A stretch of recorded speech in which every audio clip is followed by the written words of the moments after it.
네, 일본 정부가 국가안보전략 등 3대 안보문서 개정을 결정을 했는데요. 핵심 내용은 적의 미사일 기지를 공격할 수 있는 반격 능력을 보유한다. 이렇게 선언한 내용. 그리고 독도에 대한 영유권을 거듭 주장한 것. 이 두 가지인데요. 일본 도대체 왜 이러는지 이분과 함께 점검을 해보도록 하겠습니다. 외교부 제1차관을 지낸 최종건 연세대 교수 스튜디오로 모셨습니다. 어서 오세요. 예, 안녕하세요. 일본 왜 이러는 겁니까? 일본은 자기 할 일을 하는 겁니다. 그래요? 이를테면 우리 통상 중국이 부상하고 있다라고 하는 현재 진영형 표현을 썼는데 일본의 입장에서는 부상한 중국을 어떻게 대응해야 하느냐라는 이미 부상했다고 보는 그렇죠. 겁니까? 그리고 두 번째는 뭐 자기네 영해 근처 혹은 열도를 넘어가는 미사일을 쏘는 북한에 대한 예. 대응이죠. 근데 중요한 것은 우리가 5년 전, 10년 전에 알고 있었던 일본과 지금의 일본은 좀 다른 것 같아요. 어떻게요? 그리고 제가 5년 동안 다루었던 일본은 정말 달랐던 일본을 느낀 건데, 그러니까 우리는 통상 우경화라는 표현을 쓰죠. 많이 쓰죠. 좀 더 심하면 군국주의라는 표현까지 쓰는데요. 군국주의 부활 이야기 많이 예, 하고. 뭐 군국주의까지는 아니더라도 소위 이제는 평화헌법에 기초한 일본의 방위 전략은 무효하다, 유효하지 않다라는 생각이 전반적으로 가지고 있는 것 같아요. 그러니까 이번에 소위 3대 안보 문서라고 하는 것이 국가안보전략서, 방위계획 대강, 그리고 중기 방위력 정비 계획이라고 하는 건데 뭐 사실 복잡하게 들리죠. 결국은 앞으로 5년에서 10년 사이의 세상 미래를 앞에 두고 안보 환경이 이렇게 전개될 것 같으니 이러저러한 무기 체계를 갖추겠다라고 하는 것을 공개한 거거든요. 근데 거기에서 보면 키워드는 결국은 반격 능력이에요. 바로 거기서 제가 하나 질문드리는, 우리가 이제 그 사전제금에서 반격은 우리가 공격을 받았을 때 그때 이루어지는 행위잖아요. 근데 그렇죠. 일본 언론 보도 이런 걸 보니까 적이 공격을 착수하면 반격할 수 있다, 이렇게 돼 있다면서요.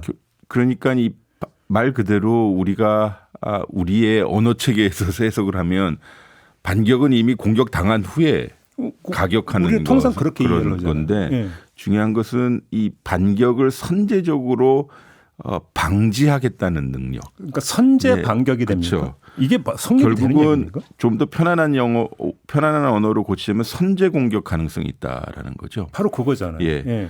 그러니까 공격을 받을 때에서 공격이 임박하거나 시작되었다고 일본이 자의적으로 판단하면 선제 공격을 하겠다는 것이죠. 그러니까 여기서 공격 착수라고 하는 게 예를 들어서 미사일에, 그러니까 엔진에 점화만 하더라도 공격 착수로 간주할 수 있다는 얘기로 해석이 될 수 있는 거죠. 여기서 중요한 것은 자의적 판단입니다. 바로 그거죠. 자기들 그렇죠. 마음대로라는 거죠. 그 판단의 근거는 제 생각엔 외부에 공개하지 않을 것입니다.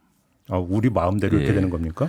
결국 여기서 몇 가지 좀 마음에 걸리는 게 있어요. 일본 열도를 공격하겠다는 징후가 보이거나 아니면 일본과 밀접한 관계에 있는 타국에 대해서도 공격할 징후가 있다고 한다면, 예를 들어서 미국도 있을 수 있고요. 뭐 자기네들이 대한민국을 밀접하게 생각한다고 해서 할 수도 있는 것이고요.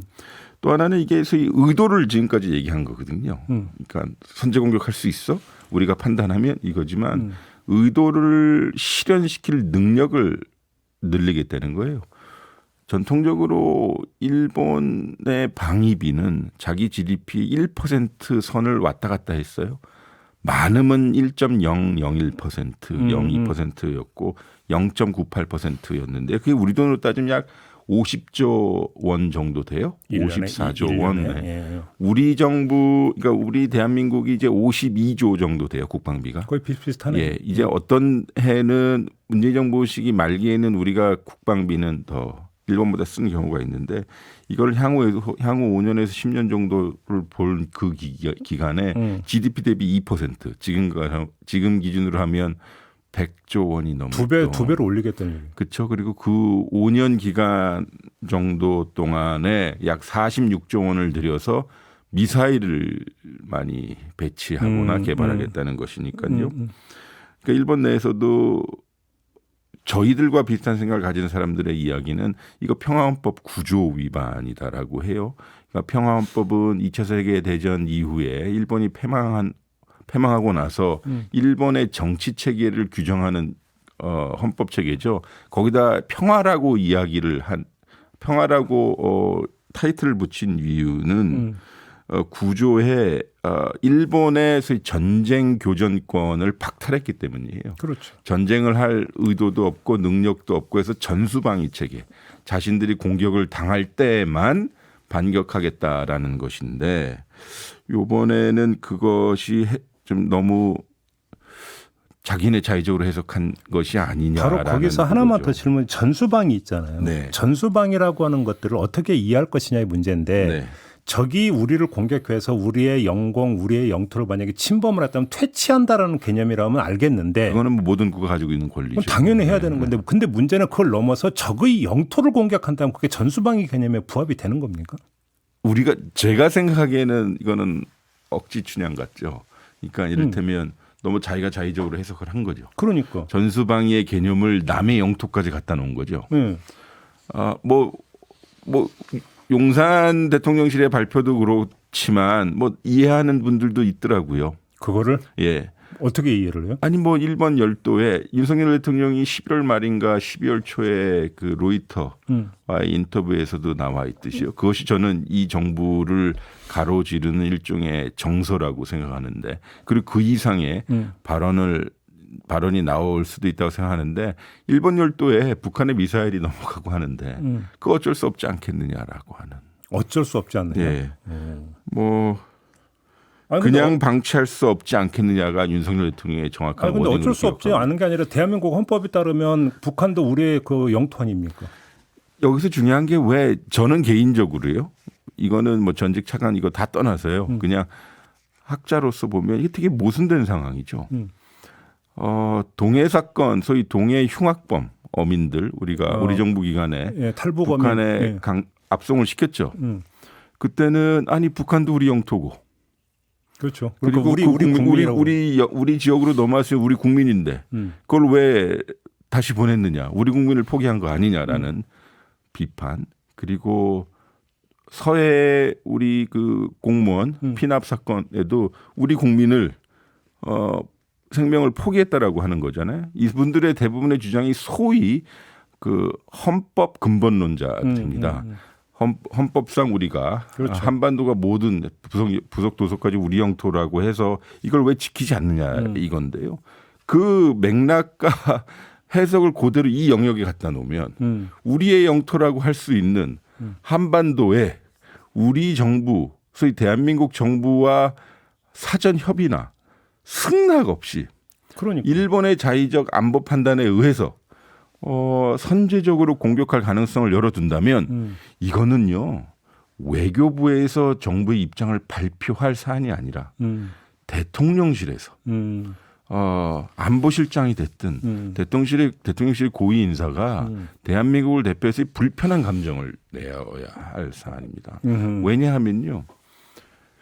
또 이 3대 문건 안에 뭐가 있습니까? 대한민국의 마지막 소위 이 영토라고 우리가 소위 얘기하는 막내 영토라고 하는 독도에 대해서 대한민국 정부가 불법 점유하고 있다고 하고 그것을 찾아야 된다라고 하는 건데요. 그럼 그걸 결국 뭐냐면 일반론적으로 해석하면 일본은 우리에게 우리 영토를 자기네 영토라고 우기고 있는 영토적 위협 국가가 되는 겁니다. 그렇죠. 게다가 두 번째는 우리 강제징용공 그다음에 위안부 할머니들에 대한 이런저런 과거사를 부정하고 있기 때문에 우리 과거 역사 정체성을 부정하고 있는 국가고 그럼 이걸 두 개를 합치면 영토와 역사의 정체성을 부정하는 이웃 국가가 우리가 생각하기에 우리 영토라고 생각하는 한반도 이북도서 그러니까 우리 북한 지역을 자기네 자의적으로 공격할 수 있다고 생각한다면 대한민국 헌법이 부여한 의무에 따라 대통령실은 자기 입장을 명확하게 내야 되는데 외교부 입장 내는 것으로 보면 이것은 저는 직무유기라고 보고요.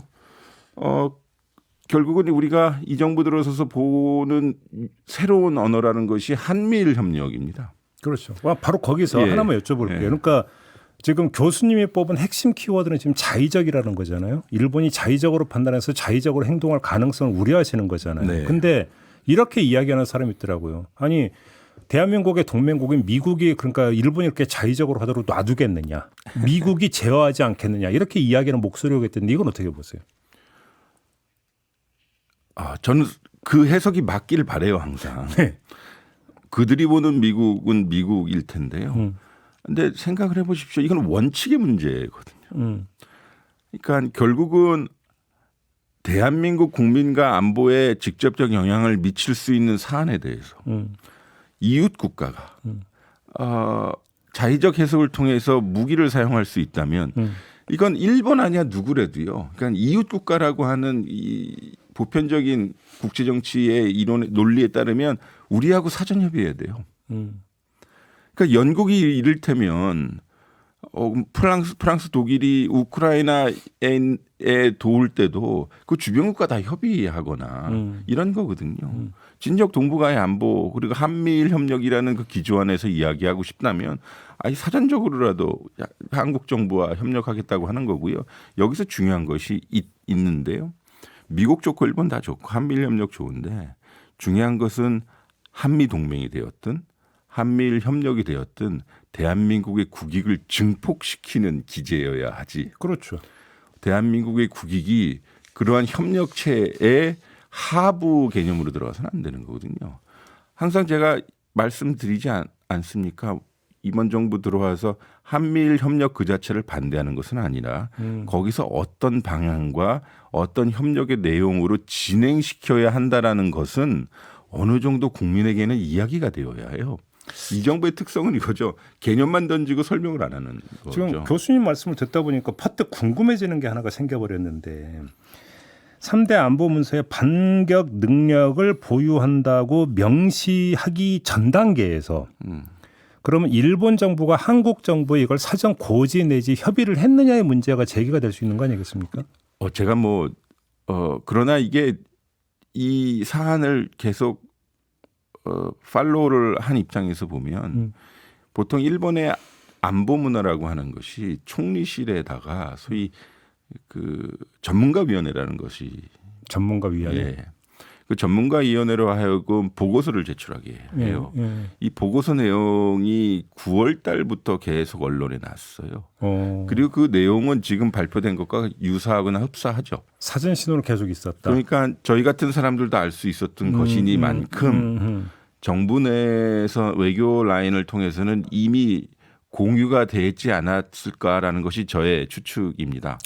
만약에 그런 것도 없이 우리 정부도 보도를 보고 알았다면 한미일 협력은 공허하죠. 아니 이게 두 가지가 다 문제가 있는 게 우리 정부가 사전에 알고 있었고 만약에 공유가 됐는데도 저대로 가도록 놔뒀다라면 그것도 심각한 문제고 네. 정반대로 우리 정부는 전혀 몰랐다라고 한다면 일본의 자의적 행사 가능성은 또 그만큼 높다는 얘기니까 그것도 심각한 거고 둘 다 문제 아닙니까? 네, 동의합니다. 그러면서 동시에 하나 더 덧붙이자면 우리는 한미일 정상회담을 계속 진행했고 그러니까요. 한미일 혹은 한일 이런저런 만남을 했던 거죠. 그러면 그러한 만남 속에서 회담 속에서 우린 그 우려사항을 계속 이야기했어야 했죠. 그러겠죠. 중요한 건 이거 같아요. 한반도의 안보 상황은 우리가 주도적으로 꾸려나갈 때 우리의 목소리가 커지는 건데요. 어떠한 체계를 통해서 하겠다고 하면 한미 동맹만 가지고 하겠다고 하면 한미일 협력을 가지고 하겠다고 하면 우리의 목소리는 그야말로 n분의 1이 되는 겁니다. 그렇죠. 그러니까 하나의 목소리로 주거니 받거니 협력을 해서 우리 주도로 가야 되는데 기본적으로 7개월 정도 됐을 텐데 윤곽이 아직도 잡히지 않고 개념만 이렇게 떠다니는 걸 보면 개념이란 게 뻔하지 않습니까? 자유하겠다, 연대하겠다, 한미일 협력하겠다, 동맹은 이미 충분히 강화되었기 때문에 그리고 그 이 모든 것들을 담대한이라는 표현을 썼지만 이 담대한은 듣는 사람이 담대하다고 평가해야 되는데 참 어려운 것 같네요. 자, 그럼 하나 여쭤볼게요. 지금 미국 백악관에서는 환영 입장 내놨잖아요. 네. 그러면 미국의 인도 태평양 전략하에서 미국이 일본에 지금 원하는 역할이 뭐냐? 그러니까 우리 돈도 별로 없고 하니까 니네가 우리하고 좀 분업 좀 해서 중국 견제하고 군사적으로 그러니까 분업 구조를 가져가자 이겁니까? 간단히 이야기를. 그렇습니다. 결국은 우크라이나 사태 이후에 양안 관계 어려워질 수도 있으니 그리고 중국이 경제 영역을 포함해서 전략 분야에서 좀 더 확장을 할 수 있으니 그래서 이 일본으로 하여금 보다 역동적이고 액티브한 전진 기지를 하라는 거죠. 동북아에서 군사적 역할을 좀 나눠 맡아라. 네. 한마디로 이야기하면. 그렇죠. 뭐 방패에서 창 역할을 하자라는 표현도 있던데요. 오호. 제 생각에는 창이라는 것은 매우 좀 자극적인 표현이긴 하나 소위 일본으로 하여금 동북아 지역에 여러 가지 상황이 발생될 경우에 보다 적극적인 역할을 하라는 거예요. 것 같아요. 그러면 거기서 그러니까 미국 정부는 한국 정부에게 일본과의 군사적 협력 기조를 더 강화하라고 또 요구를 하는 것은 어찌 보면 당연한 수순이라고 봐야 될 거 아닙니까? 그렇죠. 뭐 올해 연말이지만 이제 곧 23년이 밝아오고 지금까지 진척과 속도를 보면 이제 우길기와 대한민국 국기와 미성조기가 휘날리면서 동해상에서 뭐 이런저런 해상 공중 훈련하지 않으라는 법이 어디 있겠습니까? 그러면 시간이 다 돼서 마지막 질문으로 그럼 윤석열 정부는 지금 어떻게 대처하고 뭐를 해야 되는 겁니까? 명확하게 자기가 하고 싶은 것을 밝히고요. 예. 두 번째로는 추상적인 개념보다 어느 정도의 로드맵 같은 것을 보여줘야 되고요. 마지막으로는 이거는 좀 내부적으로 자기네들끼리 좀 얘기 좀 했으면 좋겠어요. 뭐냐면 우리 같이 국민들의 입장에서 보면 이 사람들이 어떤 역사적 소명과 철학을 지키는지 모르겠어요. 자유라고 얘기하고 연대라고 얘기하면서도 국내 정치와 외교 정책이 상당히 절연되어 있죠. 이게 어울리지가 않아요. 그리고 기본적으로는 이 한반도 지역의 평화라고 하는 것이 경제와 연결되어 있는 거고 그런데 지금 안보만 이야기하고 있고 다른 나라와 협력하고 있다고 하는데 그럼 북한 문제는 어떻게 해야 될지 뭐 이런 것들에 대한 실질적인 이야기는 없어요. 외교 안보 정책에서 구체성이 너무 떨어진다. 네. 전략이 없다. 예, 이게 자꾸 레토릭만 나오니까요. 알겠습니다.